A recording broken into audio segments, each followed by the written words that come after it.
बेटा ये हमारे सामने क्वेश्चन है, ठीक है, और एक काम करते हैं फटाफट से क्वेश्चन को बना के दिखाएंगे। चलो भैया बना के दिखाएं फटाफट से। नहीं दिखाई दे रहा, नहीं दिखाई दे रहा तो कोई बात नहीं, ये जो आप लोगों के लिए पीडीएफ है ये मैं बनवा दूंगा आप लोगों के नोट्स वाले सेक्शन में, ठीक है भाई। यहाँ पे नोट्स वाले सेक्शन में बनवा दूंगा, सभी की एक्सप्लेनेशन दी है, जो एक्सप्लेनेशन आप लोगों को हिंदी में मिल जाती है, इंग्लिश में क्या करना है। तो काम कर लेता हूँ, मेरे बच्चों के लिए इसको थोड़ा और खूबसूरत बना देता हूँ, जूम कर देता हूँ।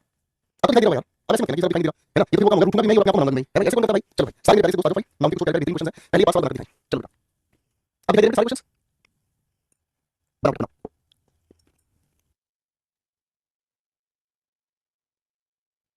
बनाओ बनाओ।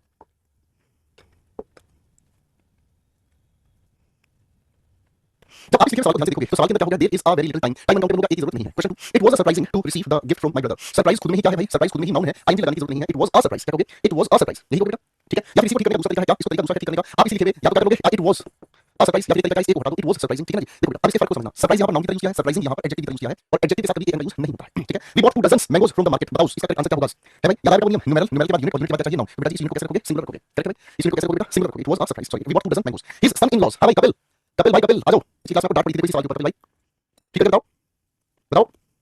प्लूरल का यूज हुआ है तो प्लूरल बनाने के लिए हम मुख्य शब्द के साथ ऐसे ही जोड़ते हैं। क्वेश्चन नंबर 5 बेटा, the strain caused by the difficulties and anxieties were more than she could bear, ठीक है जी। जब तनाव आ गया था उन मुसीबतों और उन परेशानियों की वजह से तो क्या हुआ, वो ज्यादा था जितना वो बर्दाश्त कर सकती थी उससे ज्यादा था। तो भाई इसलिए सवाल की तरफ बात करेंगे तो क्या होगा भाई, वाक्य का सब्जेक्ट क्या है आपको स्ट्रेन, स्ट्रेन इस सेंटेंस का सब्जेक्ट केस है जो कि नाउन है, और इस नाउन को ध्यान से देखेंगे तो ये सिंगुलर है, सिंगुलर की वजह से वन नहीं यूज करोगे बेटा, वाज यूज करोगे। हां भाई तो भाई क्या लगा ना है, आपने तो ये सोचा नहीं था कि सर सरप्राइज कैसे लेंगे, क्यों नहीं लेंगे भाई, हमारे प्यारे बच्चे अच्छे अच्छे बच्चे। चलो बेटा फिर से 5 सवाल आपके सामने आ गए हैं, जल्दी से आंसर करने की कोशिश करो।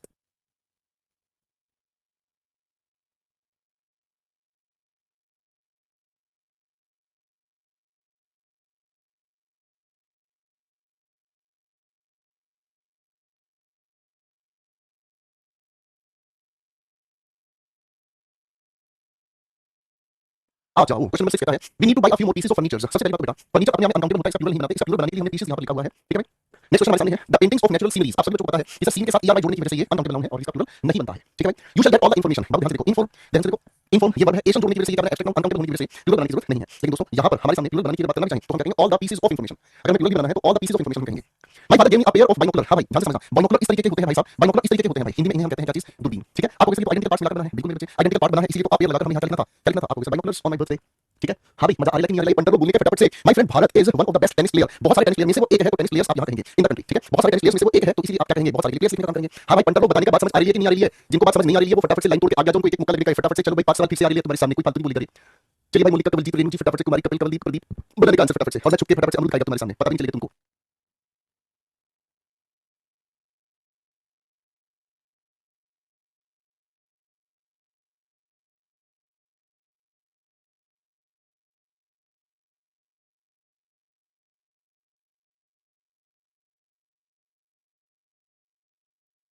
चलो भाई आंसर देखने का फटाफट से, द कैटल, आप सभी को याद है भाई, आप सभी को बात बहुत अच्छे से याद है बिल्कुल, याद है फिर से लिखने का 5P3C है भाई, और Gopal Verma is my extremely favourite. हाँ भाई बिल्कुल याद है कि नहीं याद है, बोल नहीं रहा कोई भी भाई, ये अंजलि मोनिका प्रदीप कपिल बोल नहीं रहे बिल्कुल, बता नहीं रहे तुम सही आंसर मेरे को गुस्सा आ रहा है, बता रहे पूरे मुंबई लागे मुंबई, ये आकाश हिमांशी बोल नहीं रहे संजू मनाली, अरे मनाली क्या कर रही है, पर पड़ रही क्या कर रही है। हां तुम मनाली तो आ रही, बताओ हिमाचल का क्या होगा। हां तो आशा शायद कपिल आंसर बताने का बिल्कुल, तो तुम जानते हैं बेटा ये बात अच्छे से कि कैटल सिंगुलर की तरह लिखा हुआ होता है पर प्लूरल यूज होता है। अगला क्वेश्चन हमारे सामने पंटर लोग ध्यान से देखने का बिल्कुल, क्वेश्चन हमारे सामने, when I was passing through the forest I happened to see a number of deer, ये बिल्कुल ध्यान रखने का, एक तो हिरन होता है, डियर एक होता है भाई शीप, बेटा इनको ना सिंगुलर प्लूरल ऐसे ही यूज करते हैं अपन, इनके साथ ऐसे नहीं लगाने का, ये पंटर लोग ध्यान देने का बेटे, ठीक है बेटे। राजन कह रहा है प्लीज रिप्लाई मी, मैं रिप्लाई नहीं करता, मैं एटीट्यूड में मैं किसी से बात नहीं करने वाला, हां नहीं तो कह रहा रिप्लाई मी। चलिए इधर देखने के लिए क्वेश्चन हमारे सामने, मैंने का मतलब बहुत सारे होते हैं प्लूरल बनाने के लिए, पासर्स भाई, पासर्स भाई हम किसे कहते हैं बेटे, पति को बोलते हैं, रास्ते में आने का ये बोलते हैं, ये तुम बोलने के बेटा आंसर नहीं आ रहे तो अगले क्वेश्चन को देखेंगे बेटे फटाफट से, प्लीज गिव मी 2 डजन्स बनाना, फिर से वही न्यूमेरल यूनिट को इधर हटाने का बिल्कुल फालतू की बात कर ले। द 100 रुपीस नोट्स, हां भाई ये पंटर लोग ध्यान से देखने का बेटे, इधर क्या हो रहा है बताओ, आपको कैसे नोट से पहले क्या लिखा है, आप सिंगुलर करने का बेटे क्या चिंता कर रहे हैं, ठीक है बेटा। आगे सवाल पढ़ने की जरूरत नहीं, गुड का मतलब वस्तु होता है, भैया भैया ध्यान से देखने का बेटे, चलिए आगे, ठीक है बेटा।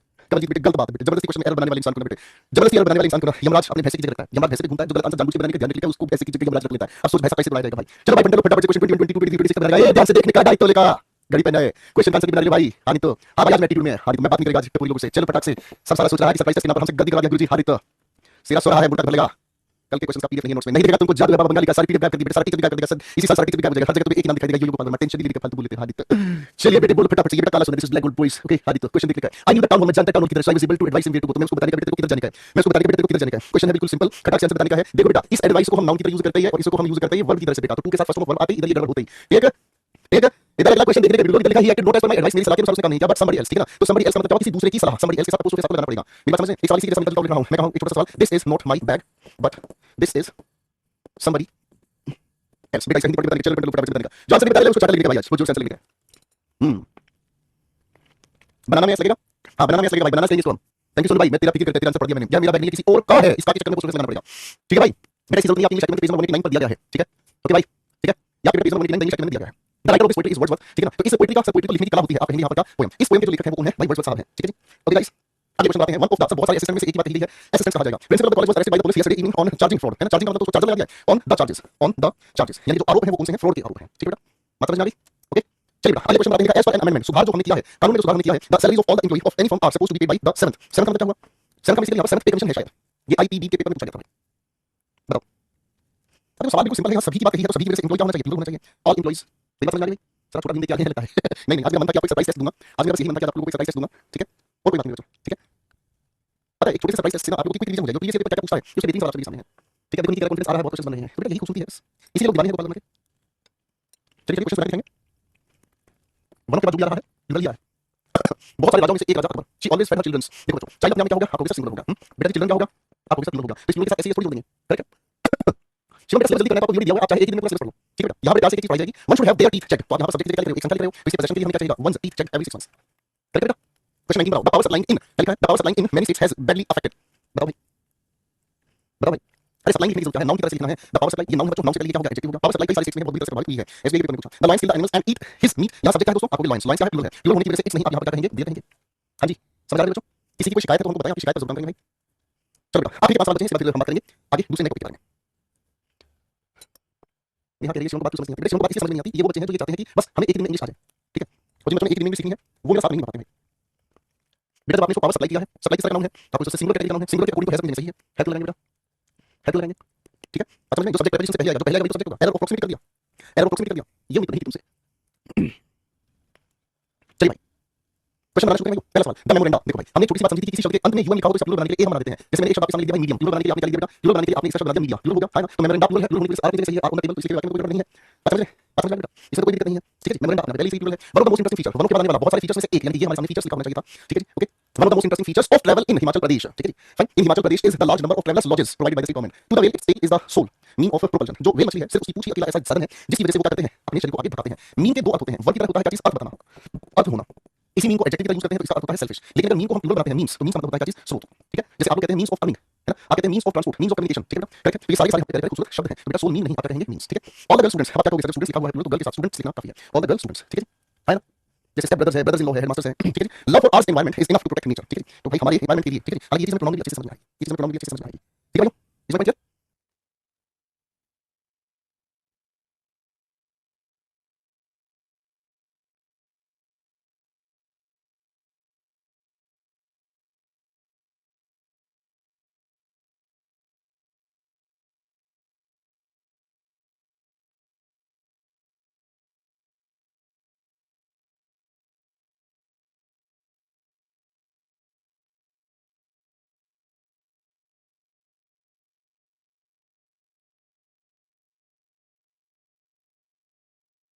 हेलो आओ बच्चों, तो ये प्यारा सा हमने खूबसूरत सा कॉन्सेप्ट समझ लिया और इसकी एक्सप्लेनेशन भी आपको दी है। हालांकि आप लोगों के बेटा बुक के पेज से लिया गया है, ठीक है ना। तो इसको प्रिंट करवाने की जरूरत नहीं है, आपके पास बुक है तो अपनी बुक से अच्छे से काम कर लीजिएगा, ठीक है बच्चों, ठीक है आओ मेरे दोस्तों। तो यहाँ तक हमारी बात हो गई है लगभग पूरी, ठीक है जी, फाइन, ओके। चलिए थोड़ा सा आगे, अरे सबके मैसेज आ रहे हैं, प्रतीक क्या बात कर दी, ठीक है। हाँ तो चलिए अब हम थोड़ी सी कहानी को शुरू करते हैं, ठीक है ना। आओ मेरे दोस्तों, अब थोड़ी सी कहानी को शुरू करते हैं, आओ बच्चों।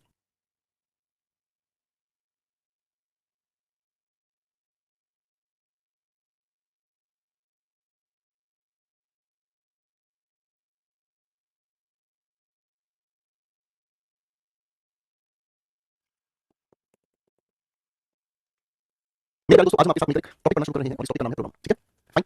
आज हम इसके साथ मेरे प्यारे सारे दोस्तों बहुत पहली चीज पढ़ेंगे जिसे हम कहते हैं प्रोनाउन, ठीक है। मेरे बच्चों प्रोनाउन की डेफिनेशन क्या होती है, जल्दी बताओ फटाफट से। सर आपकी वोकैबुलरी का यूज अपने दोस्तों पे करके बड़ा मजा लेते हैं। सनोज सनोज शिकायत कर रहा है, रिप्लाई नहीं देता, हम किसी का रिप्लाई नहीं देता, मैं टीटू नहीं आता, किसी से बात नहीं करेगा। चलिए भाई, अरे तुम यहाँ क्या हुआ, पढ़ लो ना, काहे नहीं पढ़ रही हो, है। मेरे प्यारे दोस्तों थोड़ी सी कहानी को ध्यान से समझने का काम करेंगे, ठीक है जी। ये भाई क्लास में तो कर लेते हैं लेकिन घर पर कैसे करें, क्लास के दिमाग होता है, घर के दिमाग होता है, लल्लू हर जगह पढ़ाई करनी होती है। मेरे को नहीं पता प्रोनाउन की डेफिनेशन क्या होती है, मेरे को नहीं पता, बस मुझे इतना पता है प्रो जमा नाउन होता है, प्रो का मतलब क्या होता है, फॉरवर्ड, फॉरवर्ड का मतलब क्या होता है आगे, ठीक है। ठीक है भाई, अब नाउन का मतलब हमें समझ में आ ही गया है, मीनिंग वर्ड। जब किसी मीनिंग वर्ड को आगे नहीं आने दिया जाए, यानी कि मान लो मेरे सामने छोटा सा वाक्य है, क्या नाम है भाई का, राजन। मैंने कहा राजन इज लेजी, राजन, एक वाक्य लिखा हूं भाई, Rajan is lazy, Rajan does not want to learn. अब मैंने आपके सामने वाक्य लिखा, ठीक है भाई, मैंने आपके सामने वाक्य लिखा, जो राजन नाम का भाई है नहीं हमारा, ठीक है। वो ऐसा भाई है कि वो पढ़ना नहीं चाहता, आलसी है, घर पे कौन करेगा इनको, ठीक है भाई। अब थोड़ा ध्यान से देखने की कोशिश करेंगे, इसी राजन को अगर मैं आगे नहीं आने दूं तो मैंने इस राजन को हटाकर इसकी जगह कोई और शब्द का जब मैं प्रयोग करूंगा तो वही चीज मिलकर क्या बन जाती है बेटा, प्रोनाउन बन जाती है। क्या बन जाती है बेटा, प्रोनाउन बन जाती है ना। बात समझ में आ गई, ठीक है, बात समझ में आ गई, ठीक है। मनाली जो मेरी क्लास का वोकैबुलरी कंटेंट है बेटा, उसको सारे टीचर्स कॉपी कर लेते हैं, उसको सारे टीचर्स यूज करते हैं अपनी क्लासेस में, क्योंकि मेरी क्लास का कंटेंट वो इनोवेटिव है, ठीक है ना। आपने देखा भी होगा कि मेरी क्लास में पढ़ाने का तरीका बिल्कुल अलग है कि नहीं। मैं जिस तरीके से हंसी मजाक के साथ चीजें लॉजिक आपको समझाता हूं, बहुत सारे टीचर्स को कॉपी करते हैं, करते हैं, लेकिन हर कोई गोपाल वर्मा नहीं होता, मेरे दोस्त गोपाल वर्मा एक ही है कि नहीं।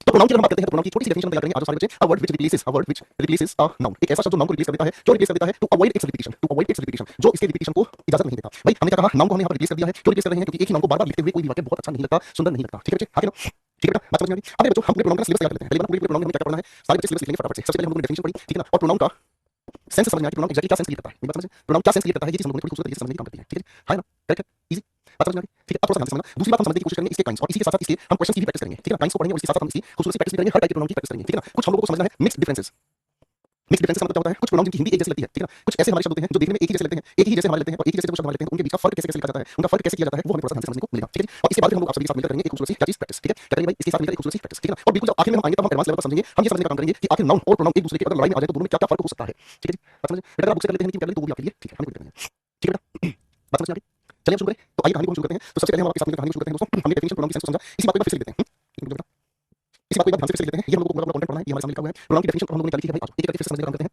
मेरे प्यारे दोस्तों प्रोनाउन एक ऐसा शब्द है जो क्या करता है रिप्लेस करता है इसको सिर्फ नाउन को रिप्लेस करता है और क्यों रिप्लेस करने की इसी जाएगी क्योंकि ये किसी तरह से नाउन की रिपीटेशन को अवॉइड करता है ठीक है नाउन को बार-बार लिखने की वजह से नाउन का जो मीनिंग है वो बड़ा भद्दा हो जाता है किसी की बात को बार-बार लिखा जाता है बार-बार कहा जाता है तो उसका मीनिंग इंपैक्ट जो है वो बड़ा नेगेटिव चला जाता है ठीक है भाई ठीक है बेटा क्लास में चलने वाली है टेंशन नहीं लेंगे कोई भी बच्चे ठीक है ओके क्लास में चलने वाली है घर वालों को बोल देना भाई समोसे पकौड़े साथ-साथ बनाकर आपको खिलाते रहेंगे ठीक है आओ बच्चों अब प्रोनाउन के जितने टाइप्स उतनी तरह के सवाल पैदा हो जाते हैं प्रोनाउन के जितने टाइप्स उतनी तरह के सवाल पैदा होते चले जाते हैं तो सबसे पहला जो टाइप है ना वो बहुत ही शानदार है और इसका नाम क्या है सबसे पहले टाइप का जो प्रोनाउन हमारा आ रहा है इसे हम कहते हैं दोस्तों पर्सनल प्रोनाउन थोड़ा सा खूबसूरती से ध्यान से समझने का काम करना इसे हम कहते हैं भाई पर्सनल प्रोनाउन ठीक है इसे हम कहते हैं पर्सनल प्रोनाउन ठीक है आज एक एक करके प्यार से चीजों को हम समझते चलेंगे पर्सनल प्रोनाउन शब्द में हमारे दिमाग में एक सवाल उठता है कि गुरुजी पर्सनल क्या होता है पर्सनल की अगर हम बात करते हैं तो पर्सनल क्या होता है ठीक है पर्सनल शब्द बना है पर्सन से ठीक है रश्मि नाउन का मतलब डिक्लेयर होता है जब ये किसी दूसरे शब्द के बीच में छिपा हुआ हो ठीक है ना ओके है ना ये ग्रामेटिकल यूनिट है ग्रामेटिकल यूनिट की बात करोगे तो ग्रामेटिकल तरीके से ये पूरा का पूरा चैप्टर बन जाता है ठीक है पर्सन से रिलेटेड हो है ना तो हम इसको डिफाइन करेंगे तो आप इसे क्या कहेंगे it refers to a person ये किसी भी पर्सन को रेफर करने का काम करता है तो बेटा पर्सनल प्रोनाउन की बात करते हैं तो ये संख्या में 7 होते हैं कितने होते हैं भाई ये संख्या में प्यारे से खूबसूरत से 7 होते हैं कैसे होते हैं भाई मैंने सबसे पहले आपके सामने लिखा आई उसके बाद लिखा भाई माई उसके बाद लिख दिया भाई हमने क्या चीज ठीक है फिर मैंने आपके सामने लिखा we are us you your you he his him फिर मैंने आपके सामने लिखा she her it its it they their them ठीक है बेटा संख्या में कितने हो गए बेटा ये संख्या में 7 हो गए कितने हो बेटा ये कुल मिलाकर संख्या में कितने हो गए 7 हो गए अब जब इन सातों की बात करते हैं जब हम इन सातों की बात करते हैं ये सात बहुत ही प्यारे होते हैं ठीक है जब बेटा हम बात कर रहे हैं इस आई की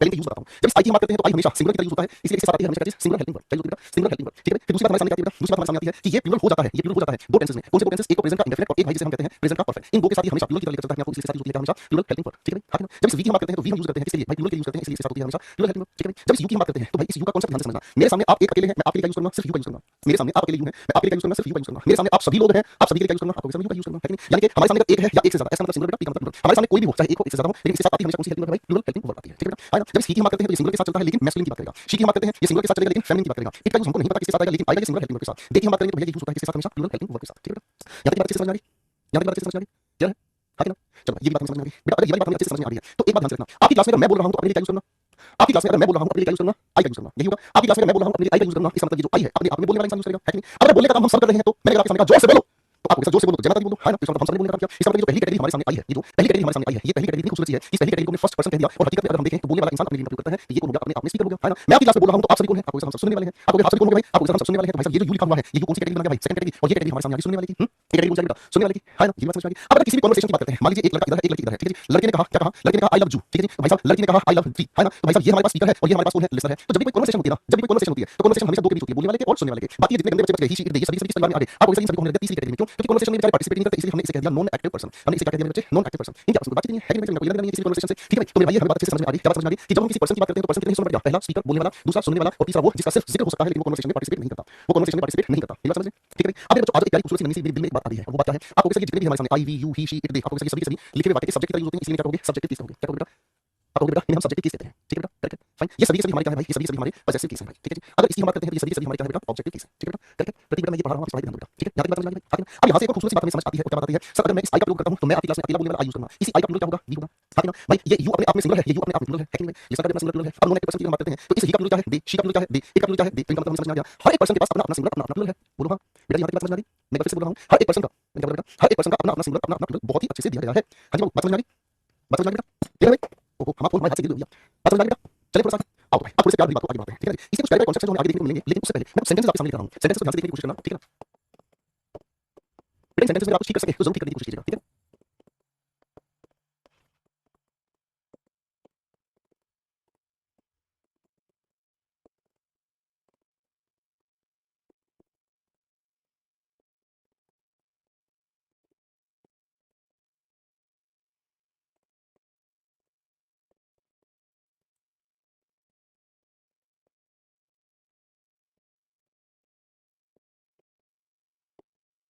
पहले सेंटेंस को ठीक करके दिखाएंगे। चलिए जल्दी से बनाने की कोशिश करेंगे, ठीक है।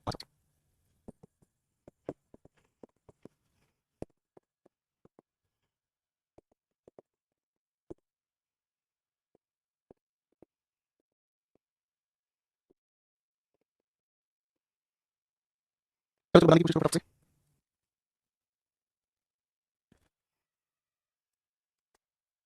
बेटा सेंटेंस को ध्यान से देखो, बनाओ, फिर बात करते हैं।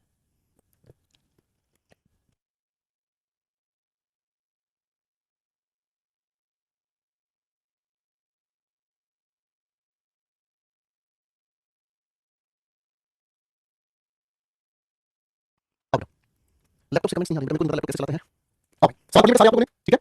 अभी हम सारे क्वेश्चन बना रहे हो, इन क्वेश्चन में छोटी-छोटी बातों को मेरे साथ मिलकर समझने की कोशिश करना भाई, ठीक है ना। क्या कहता है लॉजिक, ध्यान से समझना मेरे बच्चों। एक छोटी सी नन्ही सी बात जो हम आज तक कोई भी सेंटेंस बनाते हैं तो वो बात हमें हमेशा याद रहती है। क्या भाई, जब हम किसी भी वर्ब को देखते हैं मेरे भाइयों, जब हम किसी भी वर्ब को देखते हैं, मैंने फिर से एक बात कही, जब हम किसी भी वर्ब का प्रयोग करते हैं तो वर्ब इतनी खूबसूरत चीज होती है दोस्तों कि वर्ब जब भी लिखी होती है किसी वाक्य में तो मेरे बच्चों वर्ब से ठीक पहले हमें हमेशा सब्जेक्ट केस का यूज करना होता है और वर्ब के ठीक बाद हमेशा हमें ऑब्जेक्ट केस का यूज करना होता है। This is very basic thing, ठीक है ना। वर्ब के पहले हमेशा हमें क्या यूज करना होता है, सब्जेक्ट केस, और वर्ब के ठीक बाद हमें क्या यूज करना होता है, ऑब्जेक्ट केस। अब मेरे बच्चे इसी लिखे सवाल पर आ जाओ, इसी लिखे सवाल पर आ जाओ। Me said that him was late. अब इस साइड को देखते हैं तो वर्ब से पहले हमें क्या चाहिए, सब्जेक्ट केस। बोलो हां, तो क्या लिखेंगे भाई, आई लिखेंगे, करेक्ट हो गया। अब दूसरा आगे देखोगे, ध्यान से लिखा है ये वाज क्या है, वर्ब से पहले क्या लिखोगे, आपको सब्जेक्ट केस यानी कि जहां हमें लिखना होगा ही। हां भाई, बात समझ में आ रही है, ठीक है। ओ भाई दोस्तों, यहां तक बात समझ में आ रही है। अगर ये बात समझ में आ रही है तो क्वेश्चन नंबर 2 को 3 को और 4 को, चलो तीनों क्वेश्चन को लिखो।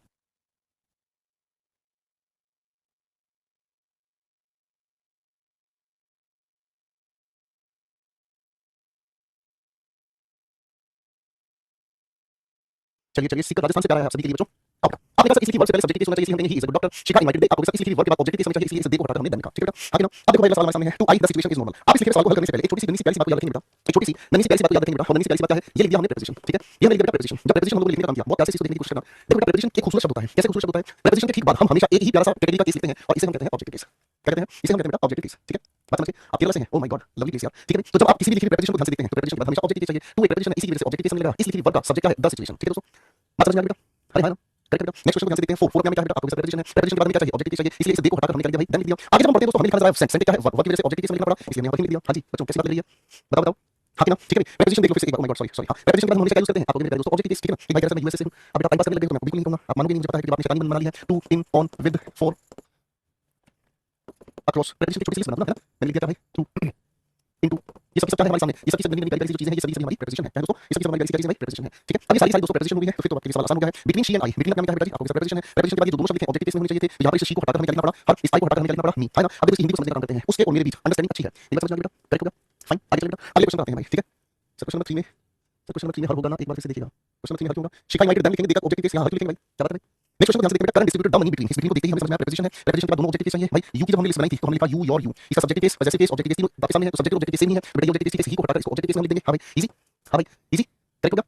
ओके, अगले क्वेश्चन क्या बेटा, ठीक है। अगला क्वेश्चन हमारे सामने लिखा हुआ है क्या, द एप्पल्स ऑफ शिमला। ये क्वेश्चन हम लोगों ने किया था, याद है भाई, ये क्वेश्चन हम लोगों ने किया था और इस क्वेश्चन को हम लोगों ने इस नाम से पढ़ा था दोस्तों। इस क्वेश्चन को हम लोगों ने आप सभी के साथ मिलकर पढ़ा था और इसकी कहानी हमने बनाई थी एरर ऑफ प्रोक्सिमिटी। और एरर ऑफ प्रोक्सिमिटी में हमें क्या सिखाया था दोस्तों, जरा याद करो मेरे साथ। हमें ये याद आया कि अगर किसी एक नाउन के साथ प्रीपोजिशन जुड़ती है, कोई दूसरा नाउन लिखा हुआ मिलता है, तो हमें ये रटवाया था किसी गधे ने, हमें ये रटवाया था किसी गधे ने कि आने वाली जो हेल्पिंग वर्ब है ना वो हमेशा पहले, यानी कि उसका हीरो हमेशा कहां है, पहले। अरे है ना, ये बात समझे, ठीक है। अच्छा ये शिखा लड़के हैं, इसमें माफ करना, जबरदस्ती सवाल पैदा करते हो, ठीक है ना। हमें ये रटवाया गया था। आज की क्लास में हमें पहली बात ये समझ में आई कि प्रीपोजिशन एक खूबसूरत शब्द है जिसके बाद हम हमेशा क्या यूज करते हैं बच्चों, ऑब्जेक्टिव केस यूज करते हैं, है ना। और ऑब्जेक्टिव केस का आने वाली हेल्पिंग वर्ब से लेना देना नहीं, तो इस हेल्पिंग वर्ब को सब्जेक्ट ढूंढने के लिए रिवर्स में आना पड़ा, तो इसका सब्जेक्टिव केस कौन बनेगा, पहला नाउन बनेगा, याद है बेटा। अरे बोलो हां, करेक्ट हो गया ना। तो that is very easy to say, बात आई समझ में। तो देखो जो हम लोगों ने आप सभी के साथ मिलकर पहले पढ़ा रखा, आज उसकी वजह हमें समझ में आ गई, ठीक है बेटा। अगर ये बात हमें समझ में आ गई है तो फिर क्वेश्चन समझ में आ गया है क्या भाई। ये लिखा हमारे सामने एप्पल्स है, ये लिखा हुआ हमारे सामने एप्पल्स है, सब्जेक्टिव केस है, वो अपने आप में प्रीपोजिशन है, जिसके बाद ये लिखा शिमला ऑब्जेक्टिव केस है। इस शिमला का इस हेल्पिंग वर्ब से लेना देना नहीं है, एप्पल्स की वजह से हम इसको हटाकर क्या लिखेंगे, हां लिखेंगे, दैट्स वेरी लवली। अरे बोलो हां, दैट्स वेरी लवली, बोलो हां भाई, ठीक है दोस्तों। अब बच्चों इस लिखे क्वेश्चन नंबर 8 के बाद 9 को हम ध्यान से देखें तो यही जो थियरी है ना, यही जो थियरी है कि गुरुदेव अगर किसी लिखे वाक्य में नाउन 1 प्रीपोजिशन, फिर नाउन 2 फिर प्रीपोजिशन, फिर नाउन 3 प्रीपोजिशन, फिर नाउन 4 लिखा हुआ मिल जाए तो हेल्पिंग वर्ब किसके अनुसार आएगी। मैं कहूंगा बेटा डरने का नहीं, अपन है ना। प्रीपोजिशन के बाद ये ऑब्जेक्टिव केस हुआ, इसका हेल्पिंग वर्ब से कोई लेना देना नहीं। प्रीपोजिशन के बाद ये ऑब्जेक्टिव केस हुआ, हेल्पिंग वर्ब से कोई लेना देना नहीं। प्रीपोजिशन के बाद ये ऑब्जेक्टिव केस हुआ, हेल्पिंग वर्ब से कोई लेना देना नहीं। बेटा हेल्पिंग वर्ब कहां की पहुंच गई, सबसे पहले हीरो की तरफ पहुंच गई। हां जी बिल्कुल, सेट सेकंड बोलने का जरा।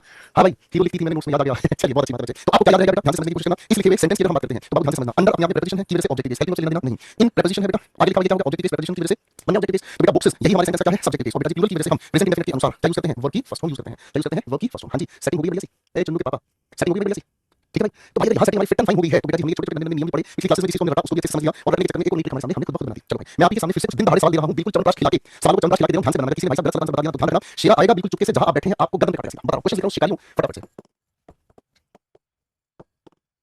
मेरे क्वेश्चन को ध्यान से पढ़ना, आंसर बनाने की कोशिश करना, ठीक है। पढ़ो आनंद लो, हर चीज को अच्छे से सीखते चले जाओ भाई, ठीक है ना।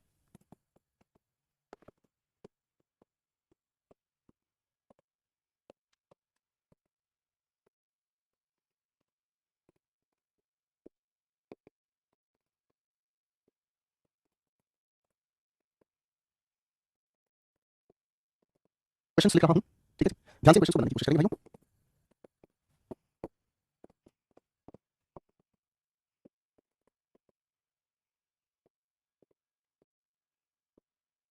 फैसिलिटेट का मतलब होता है किसी प्रोग्राम को बनाना। चलिए दोस्तों फटाफट से आपके सामने क्वेश्चन को बनाते हैं, बनाओ फटाफट से।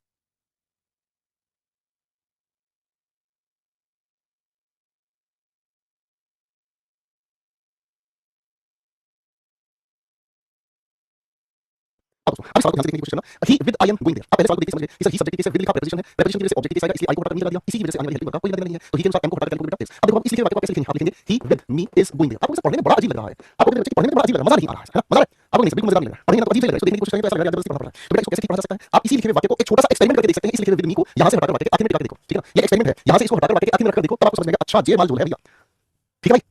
अरे बोलो हां, बात समझ आ रही बेटा, ओ चलो बेटा अनुराग बेटा को जो काम करना है क्लास छोड़ के आपको रुके नहीं क्लास में बेटा, ठीक है। चलिए भाई सोनम बात समझ आ रही है, अनुष्का खुशबू रश्मि कवलजीत तुम्हारी सब समझ आ रही है बातचीत, ओके। तो ये वाली बात हमें अच्छे से समझ में आ रही है, तो इसका मतलब हमें समझ में आया कि गुरुदेव इस प्रेपोजिशन के परिवार को थोड़ा सा समझा दूं, ठीक है ना। देखो जो हमारे सामने कभी-कभी शब्द लिखे मिलते हैं, तो प्रेपोजिशन के इस परिवार में थोड़ी सी कैटेगरीज हम लोग बांटते हैं। पहली कैटेगरी हमने बांट दी कौन सी, अच्छों की कैटेगरी बांट दी है ना, याद करने के लिए बना देते हैं, ठीक है, याद करने के लिए बना देते हैं, जो अच्छे-अच्छे शब्द हैं लोगों को लिखते हैं। हमें कोई अच्छा लग जाए तो हम क्या करते हैं, उसका साथ पसंद करते हैं, उसको लाइक करते हैं, अरे हां ना, हम उसके साथ पसंद करने की कोशिश करते हैं, उसके लिए हम लिख देते हैं क्या चीज, इंक्लूडिंग लिख देते हैं, अरे हां ना, हम कभी-कभी उसी के लिए लिख देते हैं बेटा जी, बिसाइड्स लिख देते हैं, मेरी बात समझ आ रहा है। कभी-कभी हम उसी के लिए कहना चाहें तो टुगेदर विद भी लिख सकते हैं, हम लिखने के लिए कहना चाहें तो अलोन विद भी कह देते हैं, बात समझ आ रही है बेटा, हां ना। लेकिन आपको अगर मान लो अच्छा ना लगे और हमें कोई बुरा लगने लगे तो हम क्या करेंगे, हम उसको आउट कर देंगे विद से करेंगे विदाउट, ठीक है। हम क्या कर देंगे, अनलाइक कर देंगे, हां ना, हम कर देंगे क्या भाई, एक्सेप्ट कर देंगे, भाई एक्सेप्ट का भाई है एक हमारे सामने, बट इसी का भाई है हमारे सामने कौन सा एक शब्द, सेफ, ठीक है ना जी। इंक्लूडिंग के लिए हम क्या कर देंगे भाई, एक्सक्लूडिंग कर देंगे, ठीक है जी। ये शब्द कौन से हमारे सबसे ऐसे शब्द हो गए जो क्या करने वाले हैं भाई, ठीक है जी, अरे हां ना, बात समझ आ रही है बेटा, ठीक है। यूट्यूब पर कमेंट आया है हमारे लिए, पढ़िए सुनाइए तुमको, एक चुनकर पापा sir this is absolutely a vocab selection batch, really it has given me the little boost in my vocabulary, there is a humble request to you sir please never end my favourite class like this, उसके बाद इसने heart बना के भेजा है, I watch this class as recorded from but don't comment any time, this is my first comment sir. देख रहे हो प्यार किसे कहते हैं, और एक ये बच्चे हैं जो क्लास में पढ़ते हैं प्यार ही नहीं करते हैं, ठीक है भाई, ठीक है भाई। अरे भाई कोई नहीं, प्यार तो प्यार से ही करता होगा भाई। और भाई फिर इसी के बाद एक और खूबसूरत सी चीज आती है जिसे हम कहते हैं प्रेपोजिशनल फ्रेज, ठीक है। प्रेपोजिशनल फ्रेज का मतलब क्या होगा बेटा, प्रेपोजिशनल फ्रेज का मतलब होगा जिसमें हम एक नहीं एक से ज्यादा शब्दों को मिलाकर प्रेपोजिशन बनाते हैं, एक नहीं एक से ज्यादा शब्दों को मिलाकर प्रेपोजिशन बनाते हैं। कैसे कैसे बना देंगे गुरुजी, मैं कहूंगा बिल्कुल तगड़े होकर बना देंगे, देखो कैसे बना देंगे, थर्ड फॉर्म ऑफ लगा के उसके साथ कोई प्रेपोजिशन चिपका दो। चलो एग्जांपल देखो भाई,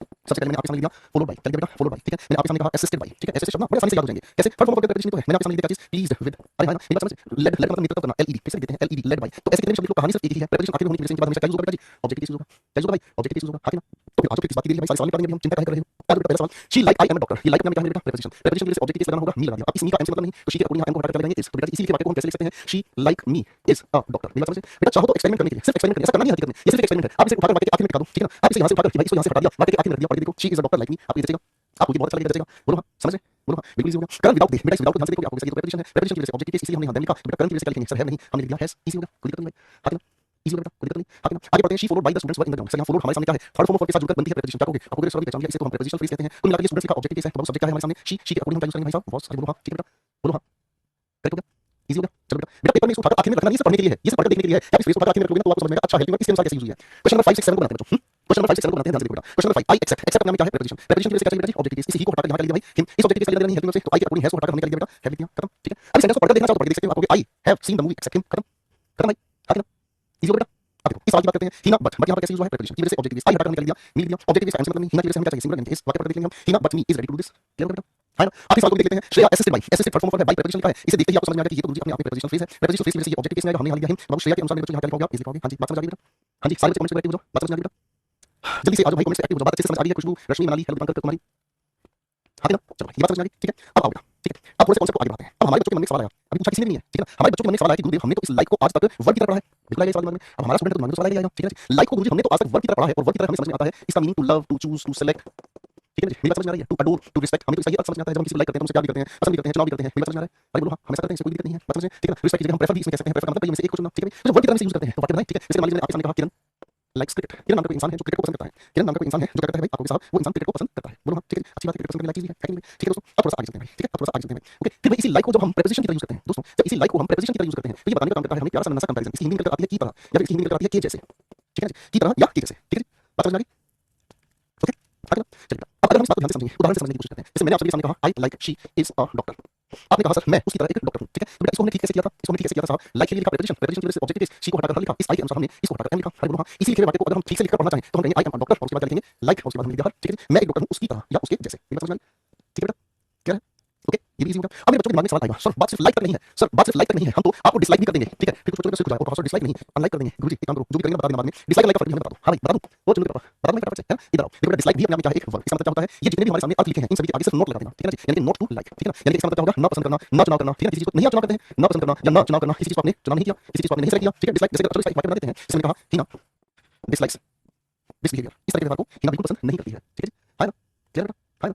शिवम कह रहा है लेकिन पता कैसे चलेगा वर्ब है या प्रीपोजिशन है? यहाँ पर ये वर्ब जब आएगी बेटा, इसका मीनिंग सामने लिखा, यहाँ मीनिंग के साथ एग्जाम्पल बताया। प्रीपोजिशन जब आएगा तो ये तुलना करेगा और इसका अर्थ ये निकलेगा, ये एग्जाम्पल लिखा। इसके बाद भी दिक्कत है शिवम को जब है, इसके बाद भी दिक्कत है बेटा।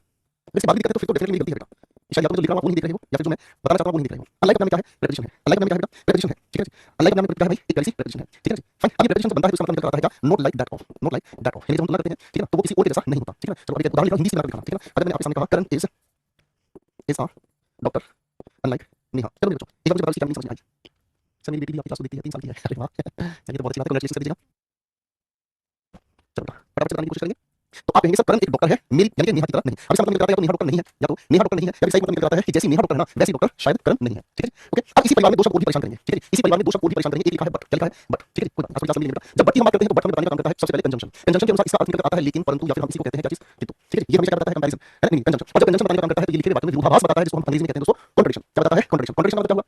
कॉन्ट्रडिक्शन का मतलब विरोधाभास। हिंदी में भाई तो ऐसे नहीं है, इसको एग्जांपल कैसे बनाएंगे? जब भी हम किसी दो वाक्यों में बट का प्रयोग करते हैं तब ये बताने का काम करता है क्या? विरोधाभास। अब विरोधाभास का मतलब क्या हो गया भाई? कैसे समझेंगे? ध्यान से समझना। अगर यहाँ पर कोई पॉजिटिव स्टेटमेंट है तो यहाँ नेगेटिव होगी, तभी तो विरोध आएगा। यहाँ पर कोई नेगेटिव है तो यहाँ पर पॉजिटिव स्टेटमेंट आएगी, यानी दोनों बातें ठीक एक दूसरे के विपरीत अर्थ बनाएंगी। ठीक है जी? अरे बोलो हाँ। ठीक है क्लास होगी ऐसे क्यों कह रहे हो भाई?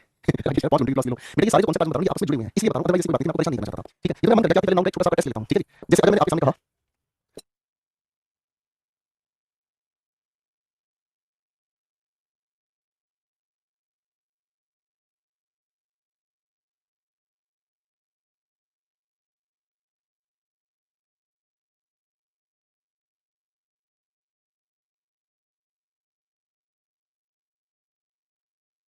अब क्वेश्चन को ध्यान से देखो बेटा। जब मैंने सेंटेंस लिखा, मैंने कहा Rajan was rich but he lived a poor life. भाई राजन वैसे तो क्या है? राजन वैसे तो अमीर है, लेकिन इसी बात के ठीक विरोध में क्या जा रहा है? इसी बात के ठीक विरोध में जा रहा है कि वो कैसे जी रहा है? आपको ऐसे जी रहा है जैसे क्या है? मतलब बहुत ज्यादा गरीब हो। दोनों बातों में क्या है? विरोधाभास है। अब मेरे बच्चों जब हम इस बट की बात करते हैं, ध्यान से समझना भाई, जब हम इस बट की बात करते हैं तो बट अपने आप में कैसे काम करता है? प्रीपोजिशन की तरह काम करता है। और दोस्तों जब प्रीपोजिशन की तरह काम करता है तो इसका अर्थ निकल आता है एक्सेप्ट। एक्सेप्ट की हिंदी में क्या निकलता है? अर्थ के अलावा। एक्सेप्ट की हिंदी क्या निकलती है बेटा? के अलावा। ठीक है जी? क्या कहोगे? के अलावा। फाइन। जब इसी बात हम करते हैं किसी के अलावा, तो के अलावा का मतलब क्या समझ में आया बेटा? के अलावा का मतलब क्या समझ में आया? किसी के अर्थ को छोड़कर। ठीक है जी? बात समझ जब किसी के अर्थ को हम छोड़ने की कोशिश करते हैं तो एक एग्जांपल लेकर चलने की कोशिश करते हैं इस बात को समझने के लिए। मैंने कहा ही, बट चाहे इसमें कहो एक्सेप्ट, चाहे इसमें कह दो सेफ, चाहे इसमें कह दो सेफ, इन तीनों का एक ही अर्थ है, तीनों बराबर है। ठीक है बेटा बताओ इसमें क्या आंसर बनाओगे? अरे नहीं नहीं, मेरा तो नहीं करवा रहा हूं तुम्हारे भाई। ये कॉन्सेप्ट आपस में जुड़े हैं तो मुझे लगा कि आज ही समझ लोगे ना, तो आप घर पर जब इनको पढ़ोगे आपको बहुत अच्छा लगेगा। ठीक है इन सभी का एक ही मतलब है। ठीक है तो जो यहाँ पर हम लोगों ने इस बट को प्रीपोजिशन की तरह यूज किया, एक्सेप्ट इसका अर्थ है, वही अर्थ यहाँ पर अगर हम सेव का निकालेंगे तो वो अर्थ भी बिल्कुल यही है। ठीक है दोस्तों? करेक्ट भाई? हाँ जी बच्चों, यहाँ तक बात समझ आ गई? ओ छुटकू क्या है? बोल नहीं रहे लगता, सारे बच्चे नाराज हो गए। चलो भाई कोई नहीं, चलो भाई नाराज हो गए तो कोई बात नहीं, क्लास को यही रोक देते हैं। ठीक है नाराज हो गए तो क्लास को यही रोक देते हैं। आओ बच्चों, ठीक है चलो नाराज नहीं होना, पहले यहाँ तक की बात को रिवाइज करके आना, अगली क्लास में यहाँ से कंटिन्यू करेंगे। ठीक है बच्चों चलिए सारे बच्चे आज की बात को ध्यान से रिवाइज करेंगे। हम लोगों ने आज आप लोगों के साथ अपने सिलेबस को शुरू किया है, प्रोनाउन को पढ़ना शुरू किया, जिसमें डेफिनेशन और प्रोनाउन की सेंस को हमने समझा है, टाइम्स पढ़ना शुरू किया, क्वेश्चन की प्रैक्टिस साथ साथ कर ही रहे हैं, फिर मिक्स डिफरेंस आगे हमारी लेवल आएगा बेटा, फिर प्रैक्टिस करेंगे, फिर आंसर पर काम करेंगे। ठीक है तो आज की बात को ध्यान से देख लीजिएगा, लेकिन नाराज नाराज मत होना प्लीज, बड़ी मुश्किल से प्यारे बच्चे ने पढ़ाए हैं। ओके बेटा चलिए thank you so much ladies and gentleman, फिर मिलते हैं आप लोगों से अगली क्लास में। Thank you bye bye take care.